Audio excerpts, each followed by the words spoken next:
In Millbrook Village, where beauty determined worth, Dorothea faced the cruelest words a woman could hear. But one farmer's unexpected act would change everything she believed about love. The autumn wind carried whispers through Millbrook Village like poison in the veins of a dying tree. Along the cobblestone square, where merchants hawked their wares beneath canvas awnings and children chased chickens between wooden carts, the afternoon market hummed with its usual rhythm of gossip and commerce. But today, all eyes turned toward the baker's daughter, standing alone near the stone fountain, her worn shawl pulled tight against both the cold and the stairs. Dorothea Whitmore had learned long ago to recognize the particular silence that fell when she entered a room. It was not the respectful quiet reserved for the pastor's wife, or the hushed reverence given to old Mrs. Pemberton when she spoke of her late husband's war tales. No, this was the suffocating stillness that preceded cruelty, the moment when human nature revealed its ugliest face. "Poor thing," whispered Mrs. Caldwell to her companion, their voices carrying across the square with practiced malice. 23 summers old and still unmarried. What man would want such a plain creature? The words struck Dorothea like stones thrown at a stray dog. She pretended to examine the autumn pears displayed on a nearby cart, but her hands trembled as she traced their smooth surfaces. The merchant, old Mr. Henley, caught her eye and quickly looked away, as if her unmarried state might somehow contaminate his fruit. Behind her, the conversation continued with the casual brutality that small villages perfected over generations. "My Harold was asking about eligible girls for his nephew," came another voice, sharp as winter wind through bare branches. "I told him to look anywhere but here. That girl's father should have sent her to the convent years ago instead of filling her head with foolish dreams." Dreams? Mrs. Caldwell's laugh rang hollow across the square. What dreams could someone like that possibly have? No man would choose her when there are proper beauties to be found. She'd be lucky to find work as a scullery maid in the city. The pears blurred before Dorothea's eyes, their golden skin swimming through tears she refused to shed in public. She had endured these conversations countless times, had built walls around her heart, brick by painful brick, but today something inside her began to crack. Perhaps it was the approaching harvest season, when couples announced their engagements and families prepared for winter celebrations. Perhaps it was the letter from her cousin in London, full of talk about her upcoming wedding to a prosperous merchant. Or perhaps it was simply the accumulation of 1,000 small cruelties finally reaching their breaking point. "The poor child believes she's as worthy as any other girl," continued a third voice, dripping with false sympathy. "Someone should tell her the truth before she embarrasses herself further." That was when Dorothea heard the slow, steady footsteps approaching across the square. The conversations didn't stop exactly, but they shifted, like sparrows suddenly aware of a hawk circling overhead. She turned slowly, expecting to see another merchant or perhaps the constable making his afternoon rounds. Instead, she found herself looking into the weathered face of Josiah Thornfield. Even in a village where everyone knew everyone else's business, Josiah remained something of a mystery. He owned the largest farm on the outskirts of Millbrook, where golden wheat fields stretched toward the horizon like a sea of prosperity. His late wife had been the village beauty, a gentle soul who had died birthing their stillborn child some 5 years past. Since then, he had kept to himself, appearing in the village only for necessary business, his broad shoulders carrying the weight of solitude like a heavy coat. Now he stood before the gossips with his hat in his hands, his dark hair touched with premature grey at the temples. His clothes spoke of honest work, clean but worn, mended with careful stitches that suggested either a servant's hand or his own patient labour. When he spoke, his voice carried the authority of a man accustomed to being heard. "Ladies," he said, his tone polite, but carrying an undercurrent that made Mrs. Caldwell step backward. "I couldn't help but overhear your conversation. The women exchanged glances, suddenly uncertain. In their world of careful social hierarchies, Josiah occupied an unusual position. His wealth commanded respect, but his grief-enforced isolation made him unpredictable. "We were simply discussing," Mrs. Caldwell began, but Josiah raised his hand gently. "You were discussing Miss Whitmore as if she were livestock at auction," he said quietly.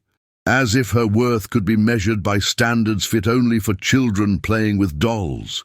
Dorothea felt her cheeks burn with embarrassment and something else, a strange flutter of hope she didn't dare acknowledge. No one had ever defended her before. In a village where conformity meant survival, standing apart marked you for ridicule or worse. "Mr. Thornfield, Mrs." Caldwell managed, her voice now uncertain. "Surely you understand that some people are simply meant for different paths in life." Josiah replaced his hat on his head with deliberate slowness, and when he looked at Dorothea, she saw something in his eyes she had never seen directed at her before: genuine respect. "Indeed they are," he said. "Miss Whitmore, I wonder if you might honor me with your company for a walk. I have a proposition that might interest you." The square fell completely silent. Even the chickens seemed to sense the momentous nature of what was happening. Dorothea stared at this man who had just shattered the comfortable cruelty of her world with a few simple words, and for the first time in years, she felt something other than resignation. She placed her hand in his offered arm, feeling the solid strength beneath the worn fabric of his coat. "I would be delighted, Mr. Thornfield." The gravel path that led from Millbrook Center toward the surrounding countryside crunched softly beneath their feet as Dorothea walked beside Josiah Thornfield.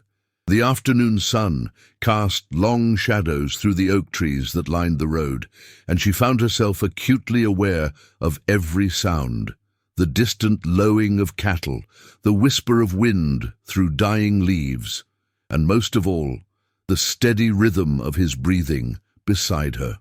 They had walked in comfortable silence for several minutes before Josiah finally spoke, his voice carrying the careful consideration of a man who weighed his words like precious stones. "My late wife, Catherine, used to say that the village gossips measured a person's worth the way a blind man measures distance, by feeling for familiar landmarks rather than seeing what truly stands before them." Dorothea glanced at him sideways, noting how his jaw tightened slightly when he mentioned his wife. Even after 5 years, her memory seemed to live just beneath the surface of his composure. "She sounds like a wise woman," Dorothea replied softly. "I'm sorry for your loss." "She would have liked you," he said with such certainty that Dorothea felt her step falter slightly. Catherine had little patience for society's shallow judgments. She believed that character revealed itself not in a person's appearance, but in how they carried themselves through adversity. They reached a wooden gate that marked the beginning of Thornfield property, and Josiah paused to rest his hand on the weathered post. Beyond the fence, golden wheat fields stretched toward a modest but well-maintained farmhouse, its stone chimney trailing a thin wisp of smoke into the autumn sky. "Miss Whitmore," he began, then corrected himself. "Dorothea, if I may be so bold, I have a proposition that may sound unconventional, perhaps even shocking to someone of your gentle upbringing." Dorothea felt her heart begin to race. In the space of one afternoon, this mysterious man had already defended her honor in public and walked with her as if she were a lady worthy of respect. What more could he possibly have in mind? "I am in need of a housekeeper," he continued, his eyes fixed on the distant farmhouse. "Since Catherine's death, I have managed with the help of Mrs. Hartwell from the village twice a week, but the arrangement has proven insufficient for a property of this size." The words hung in the air between them, like autumn leaves caught in still air, beautiful but fragile. Dorothea felt something twist in her chest. Hope mixed with confusion and a touch of disappointment she couldn't quite name. "A housekeeper," she repeated carefully.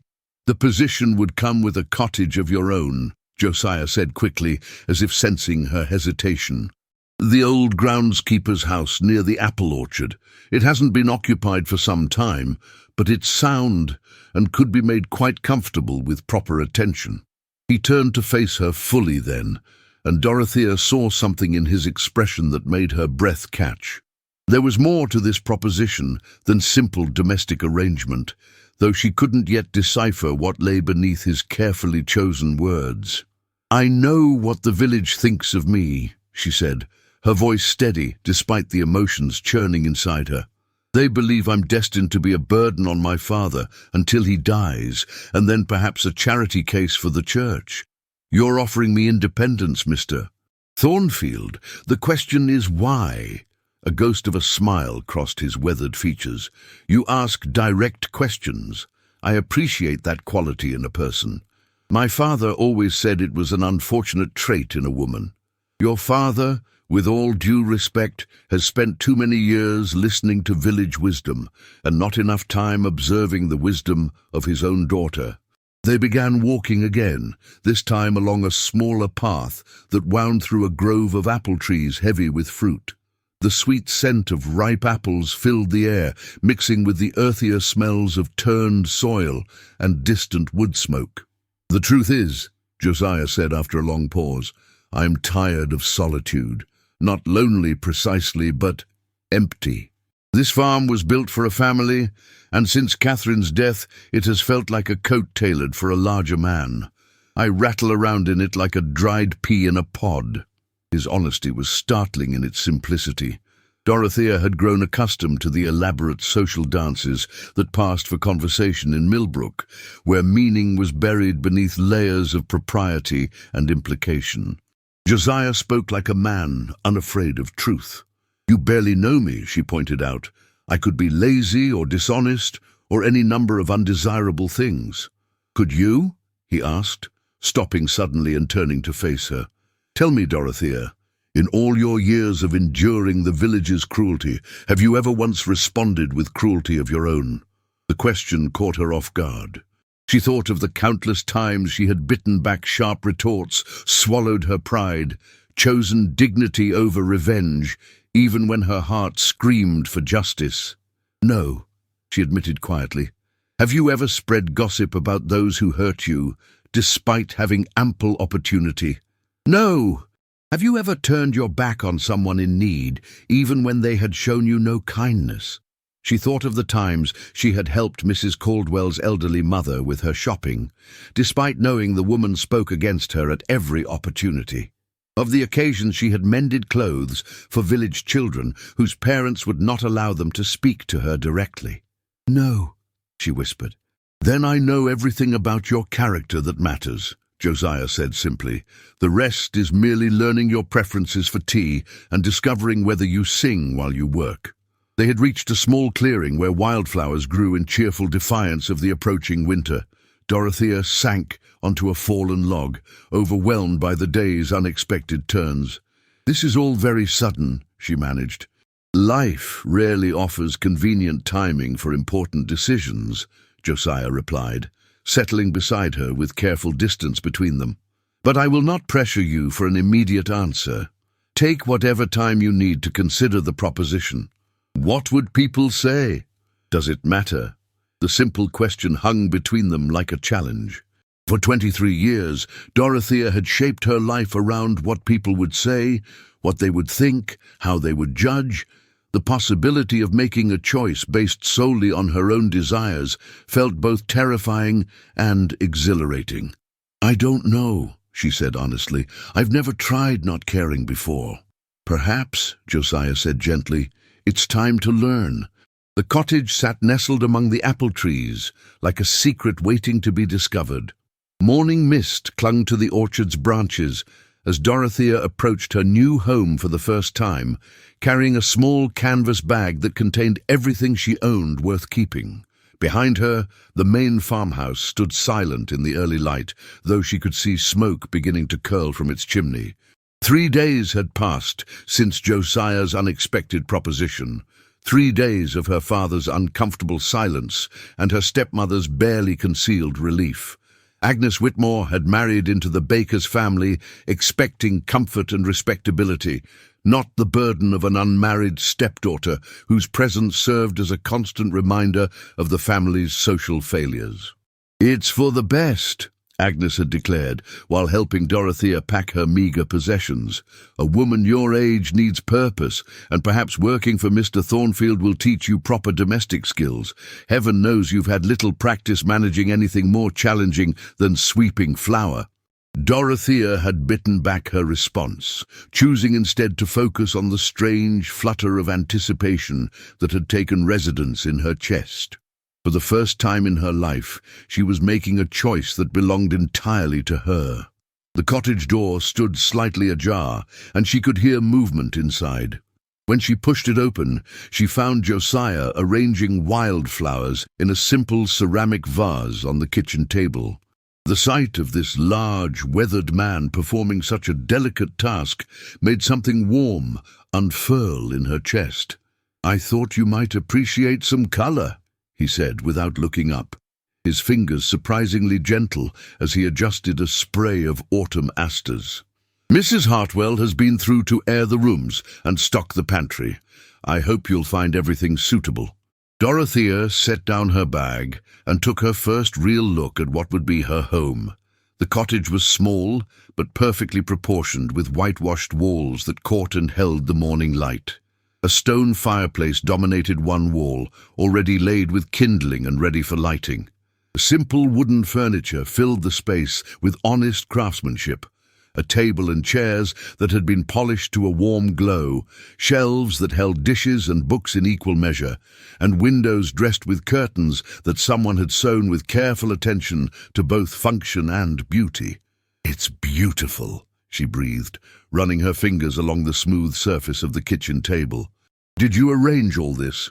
Catherine chose the furnishings before—" He paused, his hands stilling on the flowers. She had planned for this to be a guest cottage, somewhere visiting family might stay. We never had the chance to use it for that purpose.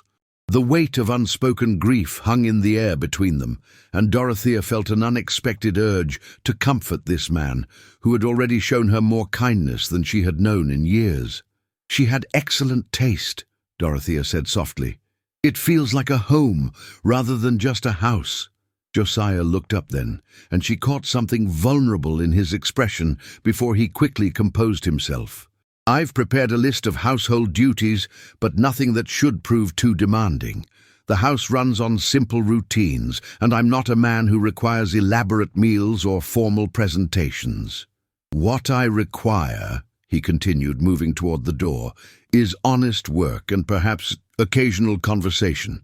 I find that solitude, while peaceful, can become oppressive without relief." After he left, Dorothea spent the morning exploring her new domain. The cottage revealed its secrets slowly.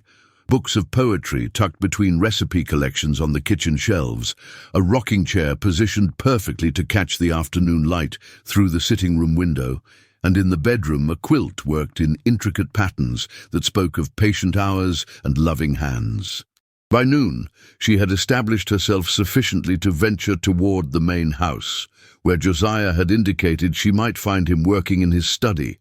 The farmhouse struck her as both grander and more humble than she had expected. Larger than any dwelling she had known, but worn in the comfortable way of a home that prioritized function over display.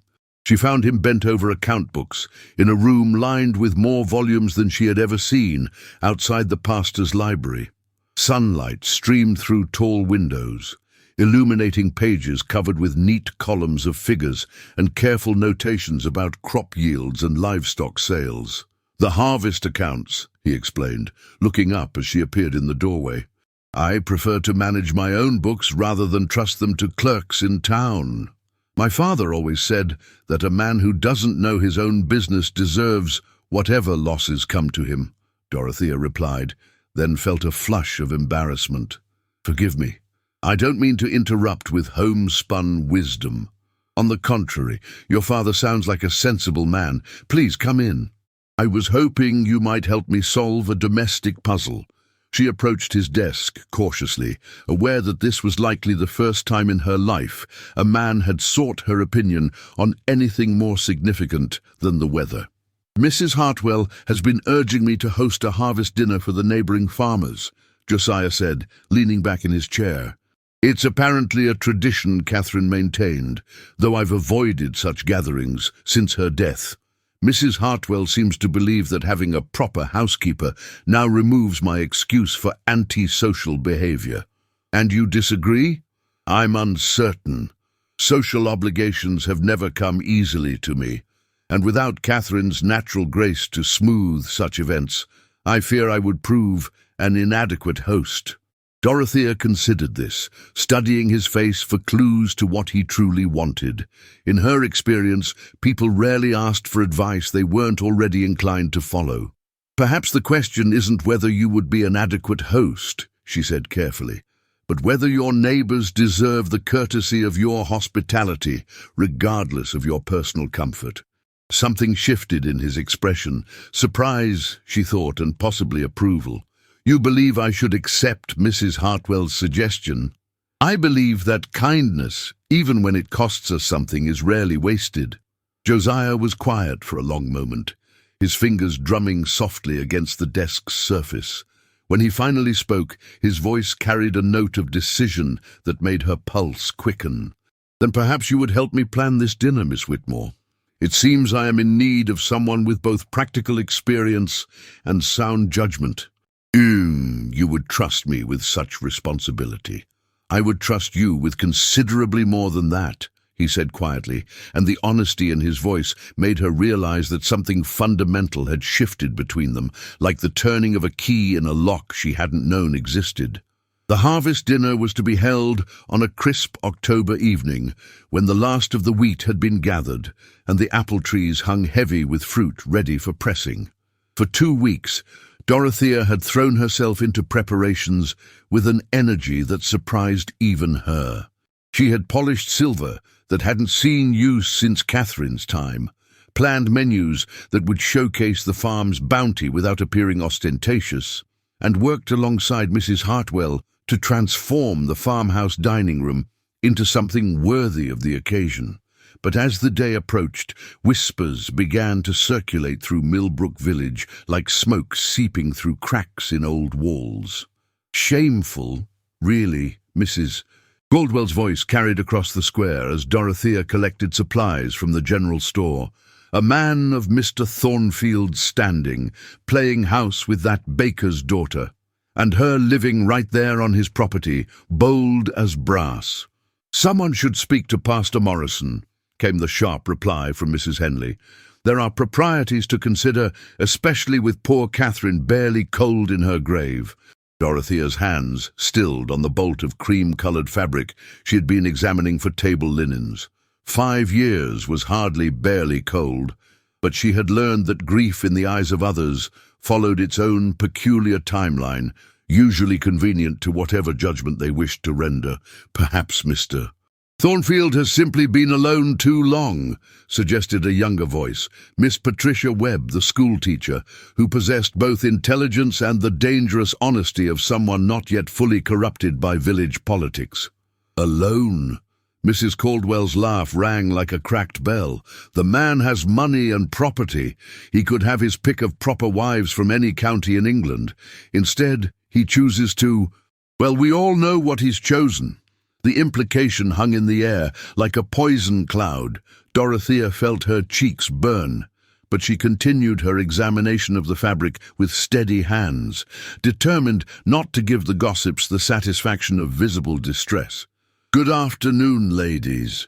The voice that cut through their conversation belonged to Josiah himself, though Dorothea hadn't heard him enter the store. When she looked up, she found him standing near the doorway, his hat in his hands, and his expression utterly calm.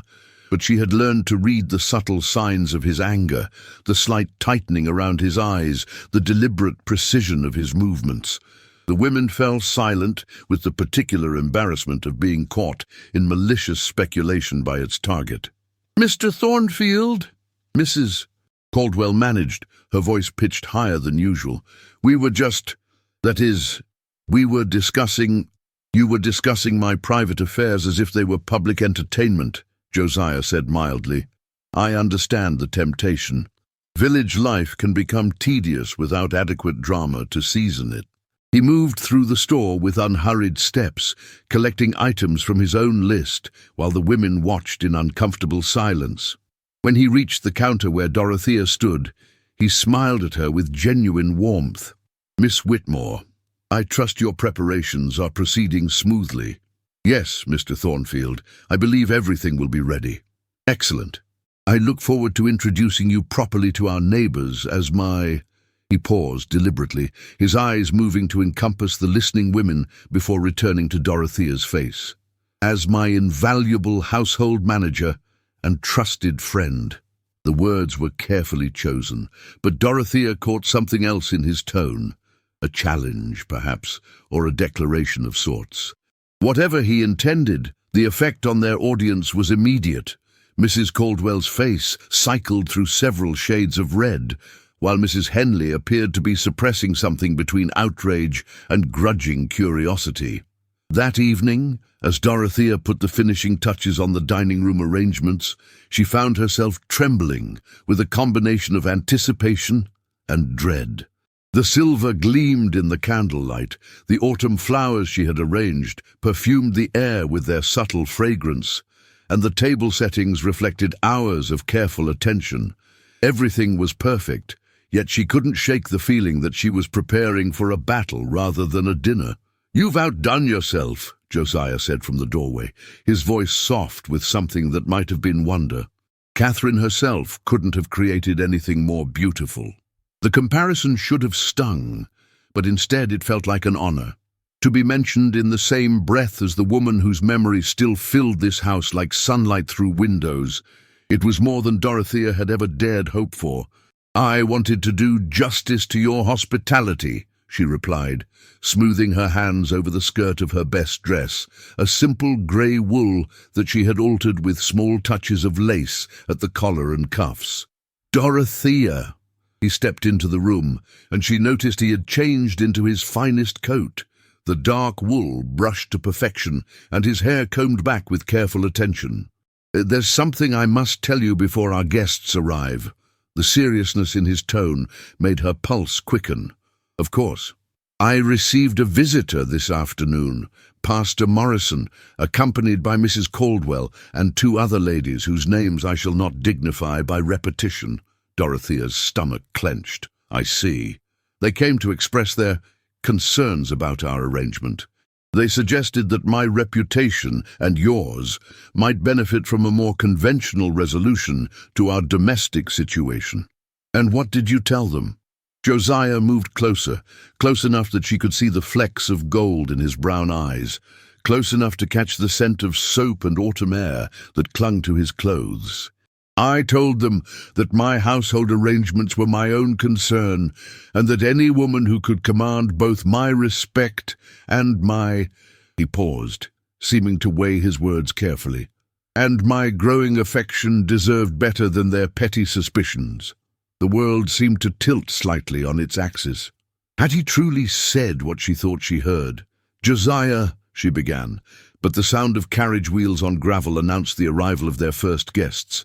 We'll speak more after dinner, he said quietly, his hand brushing hers for just a moment. But I wanted you to know that whatever happens tonight, whatever they say or imply, you have my complete support and protection. These... As voices approached the front door, Dorothea straightened her shoulders and lifted her chin. Tonight would test everything they had built together, every small kindness and growing trust.